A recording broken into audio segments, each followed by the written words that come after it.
ID துறையை சார்ந்த Microsoft, Google, apple போன்ற உலகின் மாபெரும் நிறுவனங்களோடு போட்டி போடுற அளவுக்கு நம்ம நாட்டுல ஏதாவது ஐடி கம்பெனி இருக்குதா? ஏன் இந்தியா எப்போதும் வெளிநாட்டு மென்பொருள் நிறுவனங்களுக்கே சேவை செய்கிறது? ஏன் நாம ஒரு உலகத்தரமான மென்பொருள் தயாரிப்பை உருவாக்க முயற்சி செய்யவே இல்லை? 99% வெளிநாட்டு மென்பொருட்களை வாங்கி நம்ம மொபைல்லயோ கம்ப்யூட்டர்லயோ பயன்படுத்துறோம். ஆனால் என்னைக்காவது நாம மென்பொருள் தயாரித்து வெளிநாட்டை வாங்க வைக்க முடியுமான்னு யோசிச்சிருக்கீங்களா? ஆனா ஒருத்தர் யோசிச்சிருக்காருங்க.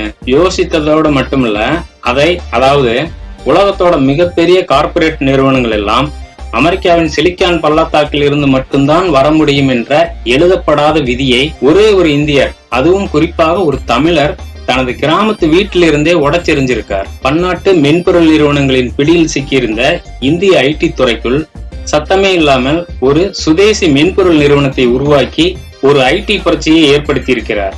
அவர்தான் ஸ்ரீதர் வேம்பு அவர்கள், ஜோஹோ நிறுவன தலைவர். அவருக்குள்ள இப்படி ஒரு ஐடி நிறுவனத்தை உருவாக்கக்கூடிய அளவிற்கு ஒரு தீவிரமான ஃபயர் உருவாக என்ன காரணம்னு பார்க்கலாமா?